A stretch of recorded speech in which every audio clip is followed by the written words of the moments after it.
يلا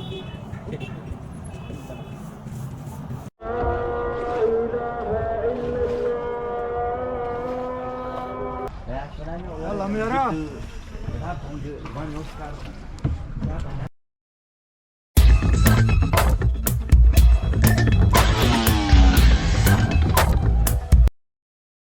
welcome back viewers.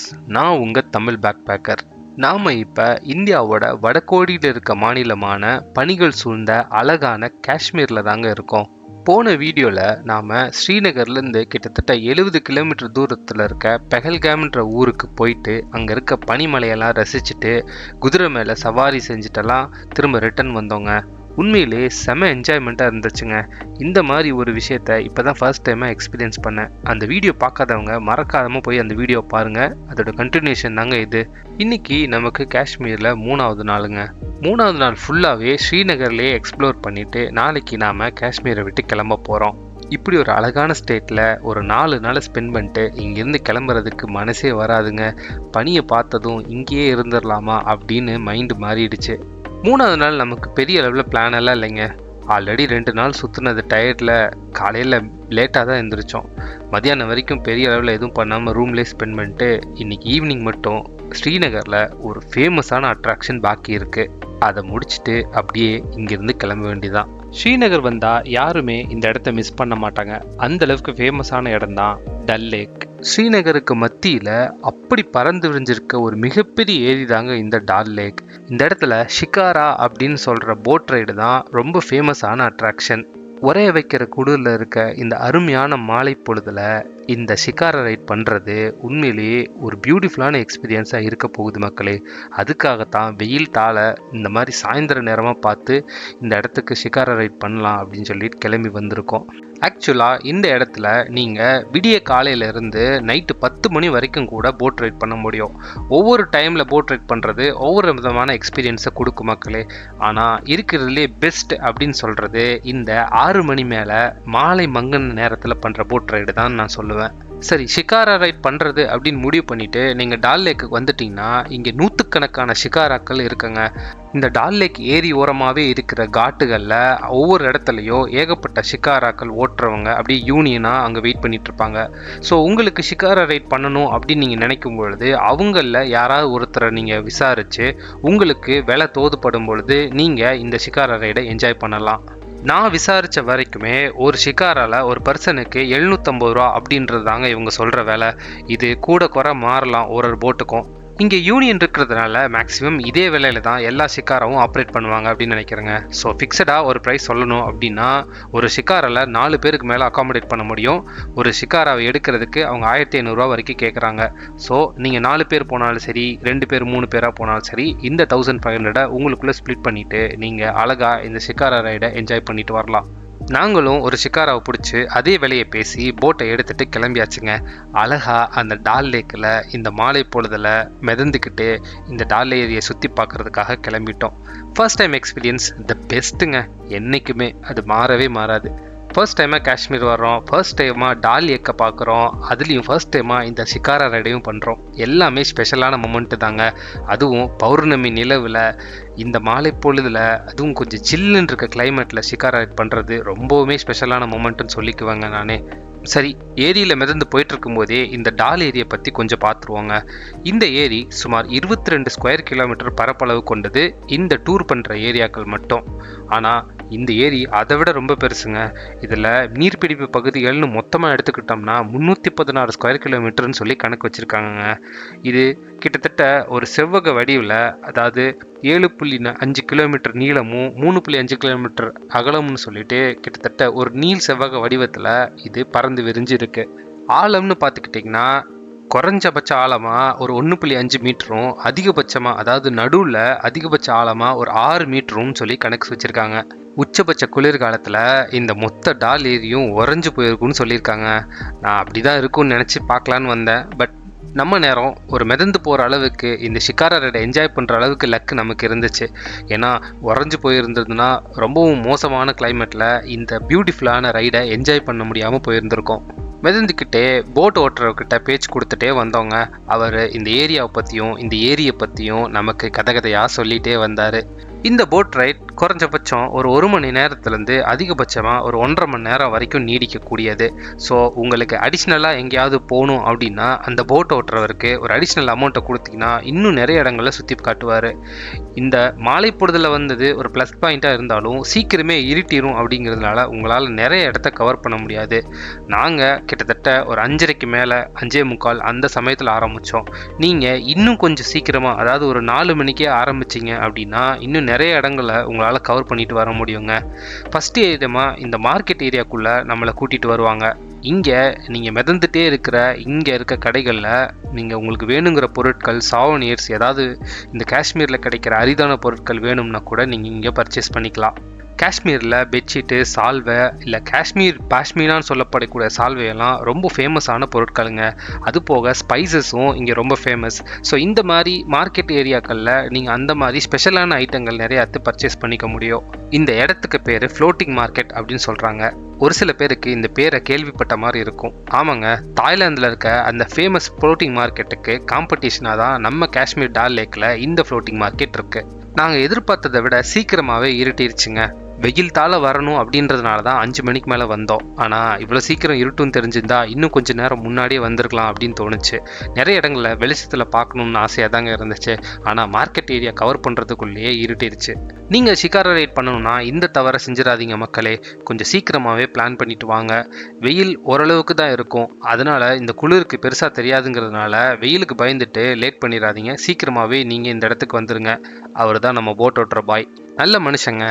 நம்ம first டைமாக வர்றோம் அப்படிங்கிறதுனால நம்மளை கம்ஃபர்டபுளாக வச்சுக்கிறதுக்காக அப்படியே பேச்சு கொடுத்துட்டு இந்த இடங்களெல்லாம் பொறுமையாக சுற்றி காட்டிட்டு நமக்காக போட் சாங்கெல்லாம் பாடிட்டு ரொம்ப மெமரபிளான மொமெண்ட்டோட இந்த போட் ரைடை மாற்றிட்டாருங்க.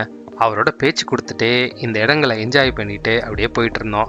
ரொம்ப குளிருக்கு இதமாக ஏதாவது குடிக்கலாம் அப்படின்னு அவர்கிட்ட கேட்கும் பொழுது, காஷ்மீரி கெவா ரொம்ப ஃபேமஸ்ஸு காஷ்மீரில், அந்த கெவா குடிக்கிறதுக்கெல்லாம் ஒரு கௌரவம் வேணும் அப்படின்னு சொன்னார். அப்படி என்னதான் இருக்குது அப்படின்னு சொல்லிட்டு, சரி கெவாக்காரர் யாராவது ஒருத்தர் கூப்பிடுங்க அப்படின்னு சொல்லி சொன்னோம். ஆக்சுவலி இந்த டால் லேக்கில் உங்களுக்கு டீ, காஃபி, ஸ்நாக்ஸ் எதாவது வேணும்னாலும் மிதந்து வர்ற போட்லேயே விற்றுட்ருப்பாங்க. ஸோ அவ்வளோ ஸ்பெஷலான கெவா எப்படி தான் இருக்குது அப்படின்னு பார்க்கலான்னு சொல்லிட்டு கெவாக்காரரை கூப்பிட்டா, சோஷியல் மீடியாக்களில் ரொம்பவும் பிரசித்தி பெற்ற ஒரு கெவாக்காரர் தான் நம்ம போட் ஓட்டுறவர் நமக்காக கூப்பிட்டாரு.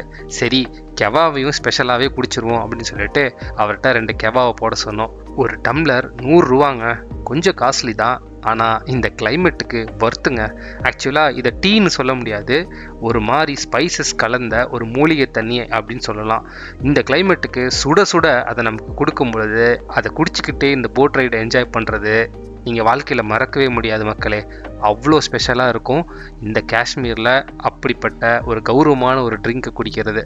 அதை பற்றி விசாரிச்சும் பொழுது இது 10 விதமான ஸ்பைசஸ் கலந்த காஷ்மீர்லேயே தயாரிக்கப்படக்கூடிய ஒரு ஸ்பெஷல் ட்ரிங்க் அப்படின்னு சொன்னார். ஓகே, அதையும் அந்த கிளைமேட்டில் என்ஜாய் பண்ணி முடிச்சுட்டு எங்களோட போட் ரைடை நாங்கள் கண்டினியூ பண்ணோம். கிட்டத்தட்ட மேக்ஸிமம் தூரத்தை கவர் பண்ணிவிட்டு நம்மளோட போட்டு ரிட்டர்ன் ஜெர்னி ஆரம்பிச்சிருச்சுங்க. இனி நேராக கரைக்கு போய் நம்மளோட ஷிகாரா ரைடை முடிச்சுக்க வேண்டியதான். போகிற வழியில் இன்னும் ஒரு சில இடங்களை நாங்கள் பார்த்துட்டு அங்கே நின்றிருந்த ஹவுஸ் போட்ஸையும் பார்த்துட்டு அப்படியே எங்களோட கரையை நோக்கி போய்கிட்டு இருந்தோம். இங்கே இருக்க ஹவுஸ் போட்ஸ் எல்லாமே நம்ம கேரளாவில் ஆலப்பியில் பார்க்குற மாதிரியான ஹவுஸ் போட்ஸாங்க. ஆனால் ஆலப்பி மாதிரி இங்கே இருக்க போட்ஸ் எல்லாமே இந்த ஆற்றுல சுற்றிட்டெல்லாம் இருக்காது. ஒரே இடத்துல நிலையாக அங்கேயே தான் இருக்கும். ஸோ நீங்கள் காஷ்மீரில் தங்குற அக்காமடேஷன் ஒரு ஸ்பெஷலாக இருக்கணும், ஒரு டிஃப்ரெண்ட்டாக இருக்கும் அப்படின்னு நினச்சிங்கன்னா இங்கே இருக்க ஹவுஸ் போட்லேயே கூட நீங்கள் புக் பண்ணிட்டு தங்கலாம். தண்ணிக்கு நடுவில் அந்த ஹவுஸ் போட்டில் ஒரு 2-3 நாள் தங்கும் பொழுது அதோட எக்ஸ்பீரியன்ஸே வேறு மாதிரி இருக்கும் இல்லைங்களா? அந்த மாதிரியான ஒரு ட்ரூ எக்ஸ்பீரியன்ஸ் கிடைக்கிறதுக்கு நீங்கள் இந்த ஹவுஸ் போட்ஸ் கூட ட்ரை பண்ணி பார்க்கலாம் மக்களே. இங்கே இருக்க காஷ்மீரி மக்கள் நிறைய பேரோட வீடு கூட இந்த மிதக்கிற போட் ஹவுஸில் தாங்க இருந்துச்சு. இந்தியாவோட முதல் அண்ட் ஒன் அண்ட் ஒன்லி மிதக்கிற போஸ்ட் ஆஃபீஸ் கூட இந்த டால் லேக்கில் தாங்க இருக்குது. இருட்டினால அதை நான் உங்களை சரியாக காட்ட முடியல, பட் அது ரொம்ப ஸ்பெஷல் அப்படிங்கிறத நம்ம போட் ஓட்டுறவர் நமக்காக கூப்பிட்டு காட்டினார். இந்த மாதிரி சின்ன சின்ன விஷயங்களில் இந்த டால் லேக் நம்மளை ரொம்பவுமே ஆச்சரியப்பட வைக்குதுங்க. இந்த ஹவுஸ் போட் எல்லாமே உங்களோட அஃபோர்டபிலிட்டிக்கு ஏற்ற மாதிரி குறைஞ்ச விலையிலேருந்து லக்ஸுரியான விலைகள் வரைக்கும் கூட இருக்குங்க. அதிகபட்சமாக இங்கே இருக்க ஹவுஸ் போட்டை எவ்வளோ ரெண்ட் இருக்கும் அப்படின்னு இங்கே இருக்கிற போட் ஹவுஸ் கிட்ட இருக்கிறவர்கிட்ட கேட்கும் பொழுது அவர் சொன்னது பர் நைட்டுக்கு 50,000 வரைக்கும் கூட ஹவுஸ் போட் இருக்குது. அது அவங்களோட அவைலபிலிட்டியை பொறுத்தது அப்படின்னு சொன்னார். 50,000 பர் நைட் மக்களே. அப்படி என்னதான் இருக்கும் அப்படின்னு ஒரு நிமிஷம் யோசித்தேன். நம்ம போட் ஓட்டுற பாய் கிட்டேயும் கேட்டேங்க, அப்படி என்னதான் இருக்கும் பாய் உள்ள அப்படின்னா, அவர் சொன்னது 50,000க்கு ஏற்ற மாதிரி எல்லா ஃபெசிலிட்டியும் இருக்கும், கிட்டத்தட்ட மிதக்கிற 5 ஸ்டார் ஹோட்டல் மாதிரி அப்படின்னு சொன்னார். இருந்தாலும் per night 50,000 for boat house அப்படிங்கிறது ரொம்ப ஓவராக தான் தெரிஞ்சது மக்களே. பட் இங்கே இருக்க நடைமுறை அப்படிதான் அப்படின்னு நினைக்கிறேன். நம்மள மாதிரி ஆளுங்க எப்பயுமே பட்ஜெட்டை தானே தேடுவோம். குறைஞ்சபட்ச விலையா இங்கே 1800 ரூபாய் பெர் நைட் அப்படிங்கிற போட் ஹவுஸ் கூட இருக்குங்க. ஸோ நமக்கு இந்த போட் ஹவுஸ் எக்ஸ்பீரியன்ஸில் அகாமடேஷன் வேணும் அப்படின்னா இந்த 1500 ரூபா மாதிரியான குறைஞ்ச விலை போட் ஹவுஸை நம்ம கான்டாக்ட் பண்ணி அவங்களோட அவைலபிலிட்டி பொறுத்து புக் பண்ணிக்கலாம். இந்த மாதிரியான டீட்டெயில்ஸ் எல்லாம் கலெக்ட் பண்ணிக்கிட்டு நாம் கரையை நோக்கி நம்மளோட போட்டு வந்துக்கிட்டு இருக்குங்க. இனி போய் இறங்கிட்டு நேராக ரூம் பார்த்து போக வேண்டியது தான். நாளைக்கு நம்மளோட காஷ்மீர் ட்ரிப் முடிஞ்சு நாம் திரும்ப ஊருக்கு போக வேண்டிய நேரம் வந்துருச்சு. அதனால கடைசி என்ஜாய்மெண்ட்டை ஃபுல்லாக என்ஜாய் பண்ணிட்டு இங்கேருந்து கிளம்ப வேண்டியதுதான் மக்களே. ஷிகாராரை விட்டு இறங்கினதுக்கு அப்புறமா நம்மளோட ரூம் பக்கத்தில் தான் இருக்குது அப்படிங்கிறதுனால ரூமை நோக்கி நடக்க ஆரம்பிச்சிட்டோம். போகிற வழியில் டின்னரை கொஞ்சம் லைட்டாக சாப்பிட்டுட்டு போய் ஃப்ளாட் ஆனோம் அப்படின்னா காலையில் லேட்டாக எழுந்திரிச்சு பொறுமையாக ஏர்போர்ட்டுக்கு கிளம்பி போனால் போதும். ஷிகாராரை பற்றி சொல்லணும் அப்படின்னா வருத்துங்க. இங்கே வர்ற டூரிஸ்ட் எல்லாருமே ஸ்ரீநகர் வந்தால் கண்டிப்பாக ஷிகாரா ரைட் பண்ணாமல் இந்த இடத்த விட்டு போக மாட்டாங்க அப்படின்னு நான் கன்ஃபார்மாக சொல்லுவேன். ஷிகாரா ரைடை மிஸ் பண்ணவங்க கண்டிப்பாக ஸ்ரீநகரில் ஒரு பெரிய என்ஜாய்மெண்ட்டை மிஸ் பண்ணிட்டாங்க அப்படின்னே சொல்லலாம் மக்களே. அந்தளவுக்கு ரொம்ப ஃபேமஸான ரொம்ப முக்கியமான ஒரு அட்ராக்ஷன் இது. கண்டிப்பாக ஸ்ரீநகர் வர்றவங்க இதை மிஸ் பண்ணிடாதீங்க மக்களே. ஷிகாரா ரைடு முடிச்சதுக்கப்புறமா இந்த ஸ்ட்ரீட்டில் நீங்கள் கொஞ்ச நேரம் டைம் ஸ்பெண்ட் பண்ணிட்டு உங்களோட டேவை நீங்கள் என் பண்ணிக்கலாம் மக்களே. இங்கே நிறைய மார்க்கெட்டு, ஹோட்டல்ஸு எல்லாமே இருக்குது. ஸோ உங்களுக்கு வேணுங்கிற மாதிரி நல்ல காஷ்மீரி ஸ்பெஷல் டிஷ்ஷஸ் எல்லாம் சாப்பிட்டுட்டு மார்க்கெட்டில் உங்களுக்கு வேணுங்கிறதெல்லாம் பர்ச்சேஸ் பண்ணிவிட்டு காஷ்மீர் ட்ரிப்பை அப்படியே ஃபுல்ஃபில் பண்ணிவிட்டு நம்மளோட பேக்கப் டைமை ஆரம்பிச்சிடலாம். நாங்களும் போய் ஃப்ளாட் ஆகுறோம் மக்களே. மார்னிங் பேசலாம். காலையில் பொறுமையாக எந்திரிச்சதுக்கப்புறம் திங்ஸ் எல்லாத்தையும் பேக் பண்ணி வச்சுட்டு ரூமையும் நீட்டாக அது இருந்தபடி வச்சுட்டு எங்களோட ஃப்ளைட்டோட டைமுக்காக நாங்கள் வெயிட் பண்ணிகிட்டு இருந்தோம். ஏர்போர்ட் ட்ராப்புக்கு ஆல்ரெடி டாக்ஸியை புக் பண்ணியாச்சு மக்களே. இனி டாக்ஸி வந்ததுக்கப்புறம் இங்கேருந்து கிளம்ப வேண்டியது தான். ரூமை பற்றி சொல்லணும்னா ரூமு செம்ம ஒர்த்துங்க, பயங்கர பட்ஜெட் ஃப்ரெண்ட்லி. நீங்கள் ஸ்ரீநகர் வந்தீங்கன்னா இந்த அல் அமீன் ஹோம் ஸ்டேவை ட்ரை பண்ணி பாருங்கள். 3 நைட்ஸ்க்கே 3000 தான். எல்லா விதமான ஃபெசிலிட்டி, அதாவது இந்த மாதிரி ரூம் ஹீட்ரு, பாத்ரூமில் இருக்க வாட்டர் ஹீட்ரு எல்லாமே பக்காவாக இருக்குது இந்த குறைஞ்ச பட்ஜெட்லேயே. நாங்கள் அக்காமடேஷனுக்காக ஏகப்பட்ட ப்ராப்பர்ட்டியை கான்டாக்ட் பண்ணியும் அதோட ப்ரைஸை ஆன்லைனில் செக் பண்ணியும் பார்த்தோம். அதில் இருக்கிறதுலே குறைஞ்சது இந்த அல் அமீன் ஹோம் ஸ்டே தான். சரி விலை கம்மியாக இருக்கே, ஹோம் ஸ்டே எப்படி இருக்குமோ அப்படின்லாம் யோசிச்சுட்டு வந்தோங்க. ஆனால் சர்ப்ரைசிங்லி நீட்டாகவே இருந்துச்சு. இந்த இடத்துல இந்த ஹோம் ஸ்டேவை பற்றி ரிவ்யூ பார்க்கும்பொழுது ஏகப்பட்ட நல்ல ரிவ்யூ போட்டிருந்தாங்கங்க. அதனால தான் சரி இந்த ஹோம் ஸ்டேவே ஃபிக்ஸ் பண்ணிக்கலாம் அப்படின்னு இந்த பட்ஜெட்டுக்கே இதை போட்டுட்டோம். டாக்ஸி வர்றதுக்கு இன்னும் டைம் இருந்ததுனால அப்படியே போய் குளிருக்கு இதமாக ஒரு சாயா குடிச்சிட்டு வந்துடலாம் அப்படின்னு கீழே இறங்கி வந்துட்டோங்க. ஊருக்கு கிளம்புறதுக்கு முன்னாடி அப்படியே ஸ்ரீநகர் தெருக்களை ஒரு தடவை கடைசியாக பார்த்துட்டு அப்படியே கிளம்பிடலாம் அப்படின்னு இந்த ஸ்ட்ரீட்லேயே கொஞ்சம் நேரம் டைம் ஸ்பெண்ட் பண்ணிட்டு இருந்தோம். டீயை குடிச்சு முடிச்சதுக்கப்புறமா டாக்ஸிக்காரருக்கு ஃபோன் பண்ணி லேண்ட்மார்க்கை சொல்லிவிட்டு ரூம்லேருந்து பேக் எடுக்கிறதுக்காக கிளம்பிட்டோங்க. என்னதான் குளிர் ஸ்ரீநகரை விட்டு நம்மளை துரத்துனாலும் மனசு ஸ்ரீநகரை விட்டு போக வேணாம் அப்படின்னு தாங்க நினைக்கிது. ஆனால் கிளம்பி தானே ஆகணும். நடந்து போயிட்டு இருக்கும்போதே டாக்ஸி ஓனர் ரீச் ஆகிட்டு கால் பண்ணாருங்க. அவர்கிட்ட வெயிட் பண்ண சொல்லிட்டு மேலே போய் பேக் எடுத்துகிட்டு வந்துட்டு ஹோம் ஸ்டே ஓனருக்கு ஃபோனை பண்ணி பாய் சொல்லிட்டு ஏர்போர்ட்டை நோக்கி கிளம்பிட்டோங்க. நம்மளோட டாக்ஸி ஸ்ரீநகர் தெருக்களில் போய்கிட்டு இருக்கு. ஸ்ரீநகரில் சிட்டி டூர் பண்ணலையே அப்படின்னு சொல்லி ஒரு மனக்குறை இருந்துச்சுங்க. அதுவும் லாஸ்ட் மினிட்ல ஏர்போர்ட்டுக்கு கிளம்பும்போது இந்த டாக்ஸி ரைடு மூலமாக நமக்கு கிடச்சிருச்சுங்க. அப்படியே டாக்ஸி ஃபுல்லாக சிட்டியை ஒரு ரவுண்ட் அடிச்சுட்டு சிட்டிக்கு அவுட்டர் இருக்கிற ஏர்போர்ட்டுக்கு போகிறக்குள்ள இங்கே இருக்க எல்லாத்தையும் ஆல்மோஸ்ட் அவர் டாக்ஸிலேருந்தே சுற்றி காட்டிட்டாரு அப்படின்னு சொல்லலாம்.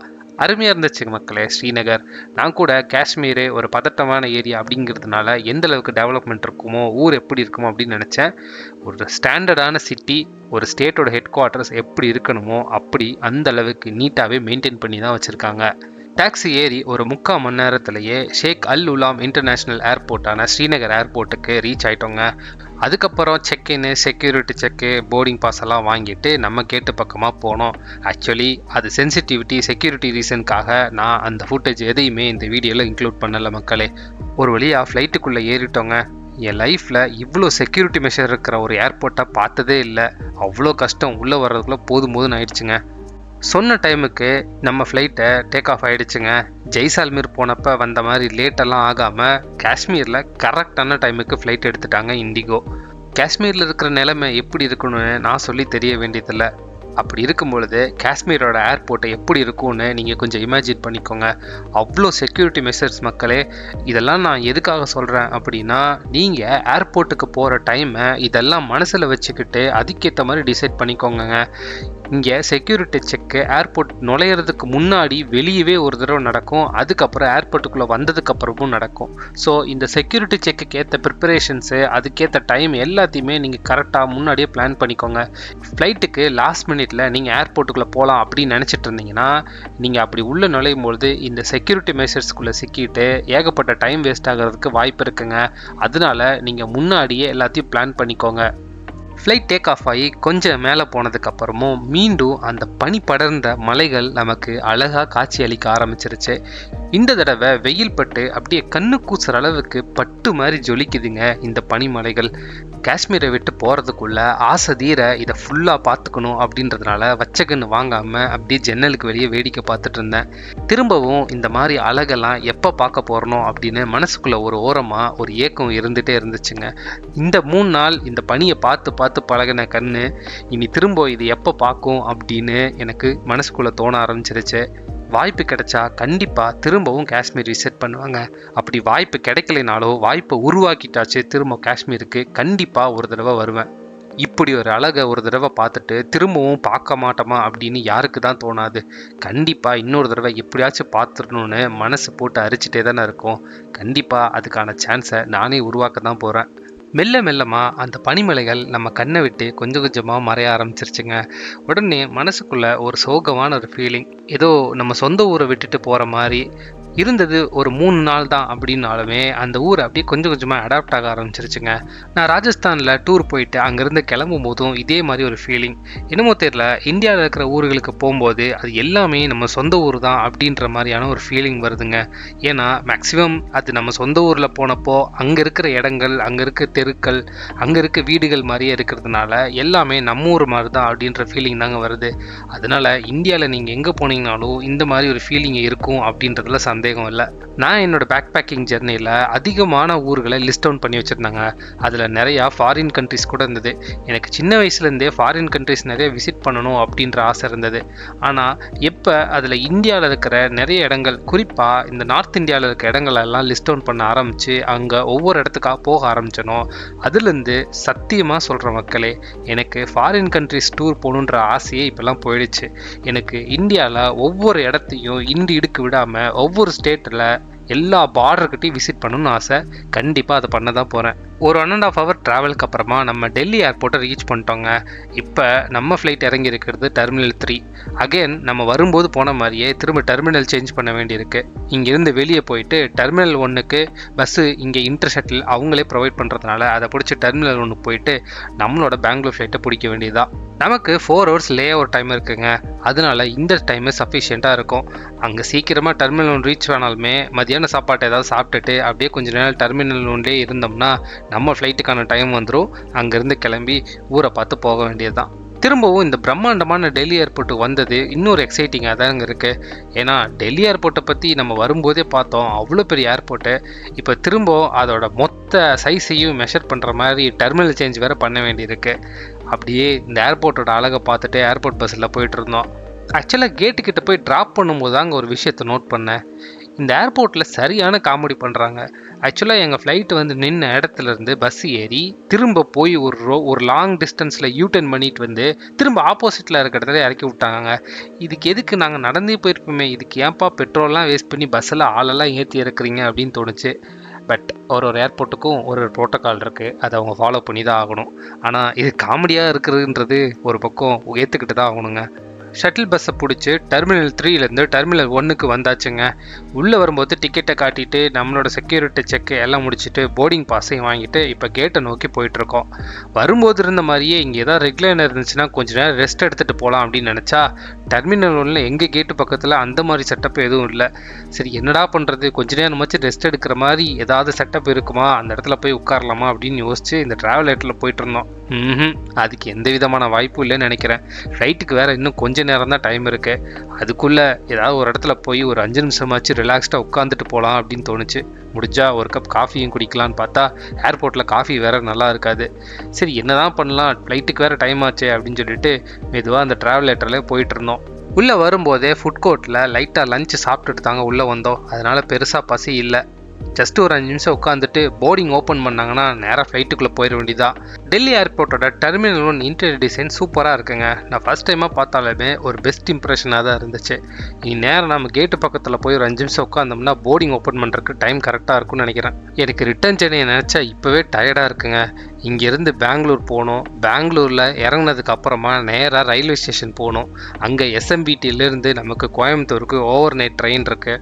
அங்கே ட்ரெயின்லேருந்து இறங்கி ரயில்வே ஸ்டேஷன்லேருந்து பெரியநாயக்கம்பாளையத்துக்கு பஸ்ஸில் வேற போகணும். இது ஒரு பெரிய லாங் ரிட்டர்ன் ஜெர்னியாக இருக்க போதுங்க. அதை நினைக்கும் போது தான் டயர்டாக இருக்குது. சூப்பரான ஒரு என்ஜாய்மெண்ட்டான ட்ரிப்பை முடிச்சுட்டு இந்த மாதிரி போர் அடிக்கிற ரிட்டர்ன் ஜெர்னி போகிறது எனக்கு ரொம்ப கஷ்டமாக இருக்குங்க மனசு. இருந்தாலும் போய் பொழப்பத்தில் பார்க்கணும்ல, அதை நினச்சிட்டு தான் இருந்தாலும் பரவாயில்லன்னு போயிட்டுருக்கேன். நம்மளோட ஃப்ளைட்டு சொன்ன டைமுக்கு டேக் ஆஃப் ஆகிடுச்சுங்க. அதுக்குள்ளே இருட்டியும் போயிடுச்சு. மேலே டேக் ஆஃப் ஆகும்பொழுது டெல்லி அப்படியே நைட் லைட்ஸில் எப்படி ஜொலிக்குதுன்னு பாருங்கள். திரும்ப இந்த மாதிரி ஒரு சீனிக்கான வியூவை பார்க்குறது எனக்கு ரொம்பவுமே சந்தோஷம். ராஜஸ்தான் போனப்போ இந்த மாதிரி நைட் டைமில் ஃப்ளைட்டில் போகிறப்போ இந்த வியூஸை பார்த்தேன். அதுக்கப்புறம் கிட்டத்தட்ட ஒரு 6 மாதத்துக்கு அப்புறம் இப்போ தான் இந்த வியூஸை பார்க்குறேங்க. ஆக்சுவலாக சமீப காலத்தில் நிறைய ஃப்ளைட் ஜெர்னி பண்ணுறாங்க. அதுக்கு காரணம் இந்த பேக் பேக்கிங் ஜெர்னி ஆரம்பித்ததுலேருந்து தான். அதுக்கு முன்னாடி கணக்கு பண்ணி பார்த்தா கிட்டத்தட்ட ஒரு 5 வருஷம் இருக்கும் நான் ஃப்ளைட்டில் போனது. ட்ராவல் பண்ணிகிட்டே இருக்கணும்னு தோணுது மக்களே. அது ரொம்ப பிடிச்சிருக்கு. மணி 7 ஆச்சுங்க. ஆனால் இன்னும் சன் ஃபுல்லாக செட் ஆகலை. அப்படியே இந்த கீழ் வானத்தில் பிளட் ரெட்டில் தெரியுது பாருங்களேன் கலர். பார்க்கவே ரொம்ப சீனிக்கான வியூவாக இருக்குங்க. கிட்டத்தட்ட ஒரு 2 மணி நேரம் பயணத்துக்கு அப்புறமா டச் டவுனுக்கான அனௌன்ஸ்மெண்ட் வந்துருச்சுங்க. அப்போவே தெரிஞ்சிருச்சு, ஓஹோ சீக்கிரமாகவே பெங்களூர் வந்துட்டோம் போல் அப்படின்னு. டெல்லியை விடவே அதிகமான லைட்ஸு இந்த நைட் டைமில் பெங்களூர் மேலே பார்க்கும்போது தெரியுது மக்களே. பெங்களூரு டெல்லியை விட ரொம்ப கன்ஜஸ்டடான சிட்டி போல் இருக்குது. பெங்களூர் ஏர்போர்ட்டும் பிஸியான ஏர்போர்ட்டுங்கிறதுனால நமக்கு இன்னும் லேண்டிங்க்கான சிக்னல் கிளியரன்ஸ் கிடைக்கலங்க. அதனால் ஒரு பெரிய ரவுண்ட் அடித்து இன்னும் பெங்களூர் சிட்டியே நம்ம ஃப்ளைட்டு சுற்றிட்டு இருக்கு. ஒரு வழியாக லேண்ட் ஆகி ஃப்ளைட்டை விட்டு வெளியே வந்துட்டோம் மக்களே. லேண்ட் ஆகி ஃப்ளைட்டை விட்டு வெளியே வர்றதுக்கு மட்டும் 3/4 மணி நேரம் ஆயிருக்குங்க. இனி ஏர்போர்ட்டை விட்டு பஸ்ஸை பிடிச்சி நேராக எஸ்எம்பிடிக்கு போக வேண்டியதுதான். ஓகே மக்களே, நம்மளோட பியூட்டிஃபுல்லான காஷ்மீர் ட்ரிப் இதோட முடிஞ்சது. இன்னும் இது மாதிரி ஏகப்பட்ட ட்ரிப்ஸ் என்னோட பக்கெட் லிஸ்ட்டில் காத்திருக்குங்க. அதில் குறிப்பாக இந்தியாவில் நிறைய இடங்கள்ல நம்ம ஃபியூச்சரில் விசிட் பண்ண போகிறோம். ஓகே வியூவர்ஸ், இதே மாதிரி இன்னொரு பியூட்டிஃபுல்லான பேக் பேக்கிங் ஜெர்னியில் உங்களை நான் மீட் பண்ணுற வரைக்கும் பாய் ஃப்ரம் மீ.